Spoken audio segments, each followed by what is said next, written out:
Hi, welcome back to my channel. ಇವತ್ತು ನನಗೆ ಅಂತ ಹೇಳ್ಬಿಟ್ಟು ನನ್ನ ತಂಗಿ ಒಂದು ಸ್ಪೆಷಲ್ ಚಟ್ನಿನ ಮಾಡಿ ಕಳಿಸಿದ್ದಾಳೆ. ಬನ್ನಿ ನಾನು ಅದನ್ನು ನಿಮ್ಮ ಮುಂದೆ ಶೇರ್ ಮಾಡ್ತೀನಿ, ಅದು ಹೇಗೆ ಮಾಡೋದು ಅಂತ.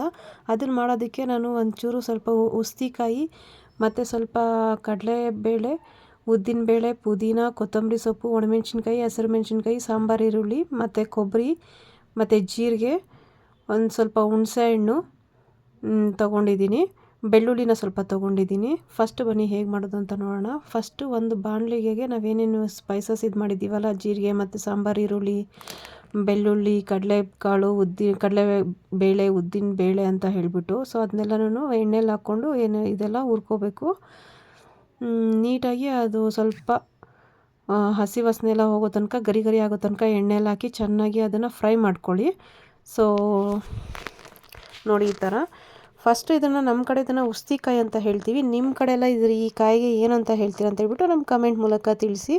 ಸೊ ಇದನ್ನು ಟೇಸ್ಟ್ ಚೆನ್ನಾಗಿ ಬಂದಿದೆ, ಯಾಕಂದರೆ ಇದು ಸ್ಪೆಷಲಾಗಿ ನನ್ನ ತಂಗಿ ನನಗೆ ಅಂತ ಮಾಡಿ ಕಳಿಸಿರೋಂಥ ರೆಸಿಪಿ. ಸೊ ಅದನ್ನು ನಾನು ನಿಮ್ಮ ಮುಂದೆ ಶೇರ್ ಮಾಡ್ತಿದ್ದೀನಿ. ನೋಡಿ ಈ ಥರ ನೀಟಾಗಿ ಅದನ್ನು ಹುರ್ಕೊಳ್ಳಿ. ಹುಣಸೆಹಣ್ಣನ್ನ ಸ್ವಲ್ಪ ನೀರಲ್ಲಿ ಹಾಕಿ ನೆನೆಸಿಟ್ಬಿಡಿ. ಹುಣಸೆಹಣ್ಣೆಲ್ಲ ಹುರ್ಕೊಳ್ಳೋ ಅವಶ್ಯಕತೆ ಇಲ್ಲ. ಸೊ ಅದಕ್ಕೆ ಡೈರೆಕ್ಟಾಗಿ ಮಿಕ್ಸಿ ಜಾರ್ಗೆ ಹಾಕಿ ಅದನ್ನು ಸ್ವಲ್ಪ ನೀರು ಹಾಕ್ಬಿಟ್ಟು ನೆನೆಸಿಟ್ಟಿದ್ದಾರೆ. ಸೊ ಇದಕ್ಕೆ ಸಾಂಬಾರು ಈರುಳ್ಳಿ ಹಾಕಿದ್ರೆ ಟೇಸ್ಟ್ ಅಂತೇಳ್ಬಿಟ್ಟು ಸ್ವಲ್ಪ ಸಾಂಬಾರು ಈರುಳ್ಳಿ ಕೂಡ ಹಾಕಿದ್ದೀವಿ. ನೋಡಿ ಈ ಥರ ಇದು ಸ್ವಲ್ಪ ಕ್ರಿಸ್ಪಿಯಾಗಿ ಆದಮೇಲೆ ಅದಕ್ಕೊಂದು ಸ್ವಲ್ಪ ನಾವು ತೊಳೆದು ಇಟ್ಕೊಂಡಿರ್ತಕ್ಕಂಥ ಉಸ್ತಿಕಾಯಿನ ಅದರೊಳಗಡೆ ಹಾಕ್ಕೊಂಡು ಅದನ್ನು ಒಂದು ಸ್ವಲ್ಪ ನೀಟಾಗಿ ಫ್ರೈ ಮಾಡ್ಕೊಳ್ಳಿ. ಇದನ್ನು ಫ್ರೈ ಮಾಡೋದಕ್ಕೆ ಸ್ವಲ್ಪ ಎಣ್ಣೆ ಜಾಸ್ತಿ ಬೇಕಾಗುತ್ತೆ, ನೋಡ್ಕೊಂಡು ಹಾಕ್ಕೊಳ್ಳಿ. ಸೊ ನಾವು ಇದನ್ನೆಲ್ಲ ನೋಡ್ಕೊಂಡು ಗಮನದಲ್ಲಿ ಇಟ್ಕೊಂಡು ನನ್ನ ತಂಗಿ ನೀಟಾಗಿ ಅಚ್ಚುಕಟ್ಟಾಗಿ ಮಾಡಿದ್ದಾಳೆ ನೋಡಿ. ಸೊ ಅದಾದಮೇಲೆ ನೋಡಿ ಸ್ವಲ್ಪ ಉಸ್ತಿಕಾಯಿನ ಹಾಕ್ಕೊಂಡು ಅದನ್ನು ಕೂಡ ಹಸಿ ವಾಸನೆ ಹೋಗೋ ತನಕ ನೀಟಾಗಿ ಹುರ್ಕೊಂಡಿದ್ದಾಳೆ. ಎಲ್ಲ ಮಿಕ್ಸ್ ಆಗೋ ಥರ ನೀಟಾಗಿ ಹುರ್ಕೊಂಡು ಅದಾದಮೇಲೆ ಒಂದು ಸ್ವಲ್ಪ ಸ್ಟವ್ನ ಆಫ್ ಮಾಡಿಬಿಡಿ, ಸ್ವಲ್ಪ ಇದಾಗಲಿ ಅಂತ ಹೇಳ್ಬಿಟ್ಟು.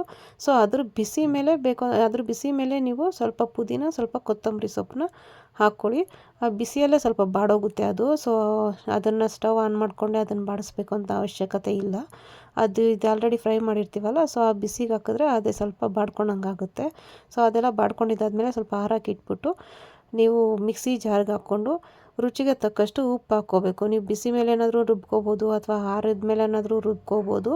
ಸೊ ರುಬ್ಕೊಂಡೋದಕ್ಕೆ ನೋಡಿ ಇದನ್ನು ಹಾಕ್ಕೊಂಡು ಒಂದು ಸ್ವಲ್ಪ ನೀರು ಹಾಕ್ಕೊಂಡು, ನೀರು ಜಾಸ್ತಿ ನಿಮ್ಗೆ ಎಷ್ಟು ಕನ್ಸಿಸ್ಟೆನ್ಸಿ ಬೇಕೋ ಅಷ್ಟು ಮಾತ್ರ ಹಾಕ್ಕೊಳ್ಳಿ.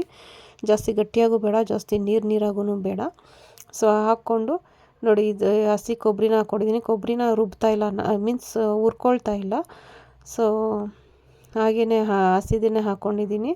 ನೀವು ಸ್ವಲ್ಪ ಕೊಬ್ಬರಿನ ಅರ್ಧಂಬರ್ಧ ತುರಿದ್ಕೊಂಡು ರುಬ್ಕೊಂಡ್ರೂ ಪರವಾಗಿಲ್ಲ, ಅದನ್ನ ತುರಿದಾಕ್ಕೊಂಡ್ರೂ ಪರವಾಗಿಲ್ಲ, ಅಥವಾ ಸ್ಲೈಸಾಗಿ ಕಟ್ ಮಾಡ್ಕೊಂಡು ಹಾಕ್ಕೊಂಡ್ರೂ ಪರವಾಗಿಲ್ಲ, ಅಥವಾ ಎಲ್ಲ ಒಟ್ಟಿಗೆ ಹಾಕ್ಕೊಂಡು ರುಬ್ಬಿದ್ರೂ ಪರವಾಗಿಲ್ಲ.